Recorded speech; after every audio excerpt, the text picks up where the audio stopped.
Is fruit really that bad for PCOS? A frequently asked question I receive is, do I really have to avoid fruit if I have PCOS? If you want to find out if you can still eat fruit, if you actually have to avoid fruit for PCOS, stick around.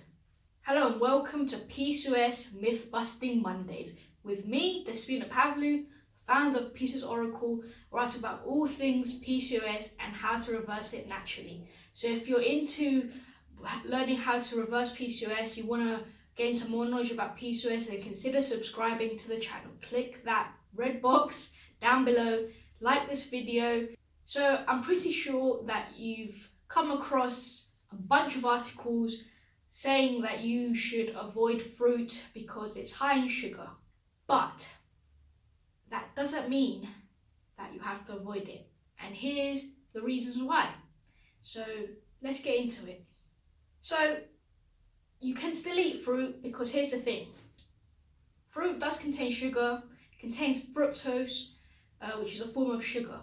So here's some of the factors that may make people assume that eating fruit can be a bad thing and may cause weight gain, may just a bunch of stuff that is not necessarily true, and I'm going to bust that myth now. So research shows that in a period of 100 years, the amount of fructose that people consume has increased by 5-fold. So here's the thing with fructose. The body cannot use fructose until it is converted into glucose in the liver. Fructose becomes a problem when too much is consumed because the liver is the main organ that can break it down. So a diet high in fructose and calories can cause an overload in the liver. When the liver is full and cannot take any more fructose to be converted as glucose for energy, it begins turning it into fat. And this causes damage to the liver and a condition called fatty liver disease. So you're probably thinking from what I've just said that you should be avoiding sugar. But the amount of fructose in fruit really isn't that much. The problem occurs when we are eating too much fructose, and that comes from this toxic chemical that just seems to be everywhere, and that's high fructose corn syrup. So high fructose corn syrup is a combination, it's a man-made chemical sugar creation that is used as glucose and fructose, and this is where the problem occurs. The problem occurs not from the fruit you eat. High fructose corn syrup is in quite a lot of processed foods and a lot of the foods that you probably wouldn't even think of. But when you're following your PCOS diet, you shouldn't be eating so much processed food, so you should be good, right? So fructose isn't bad, fruit isn't bad, but also moving on to another factor, apart from the fact that there's not a lot of fructose in fruit, is the fact that fruit is full of nutrients, it's full of antioxidants, it's high in fiber. So combine all those things, makes it a PCOS friendly snack food, whatever you want to call your fruit. So a lot of people are concerned about the sugar in fruit, especially if you have insulin resistance, which is a condition where you really need to be balancing your blood sugar levels, which everyone wants to, but it's very important for women with PCOS to be balancing their blood sugar to avoid those spikes in insulin.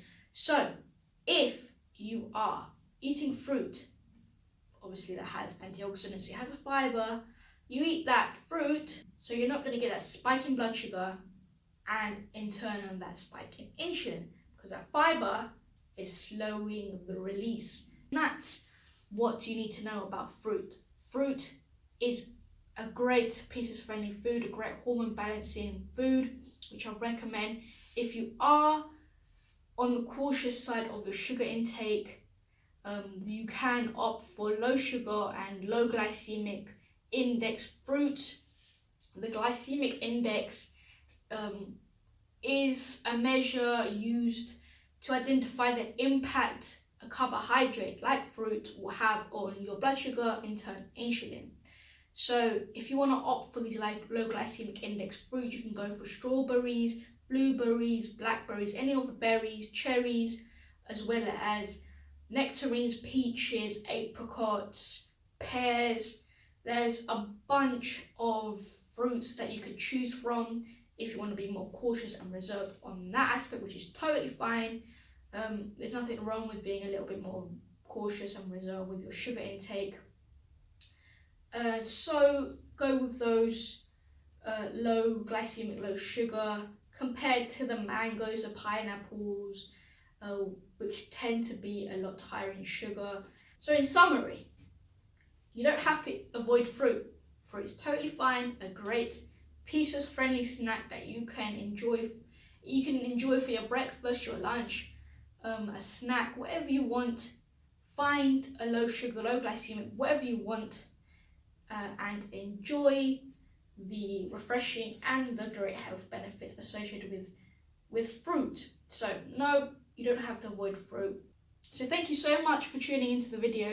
I really hope I answered your question and you're no longer afraid of fruit, because I know that when you're scrolling through the web, doing all those Google searches, that when you come across, you have to avoid this, you start to panic and you're wondering, what food do I eat then? So I hope that I answered your questions. If you have any questions, further questions about this topic, or any other questions that you would like me to answer, or if you want me to bust a myth around PCOS next week, then comment down below. I'd love to bust that myth.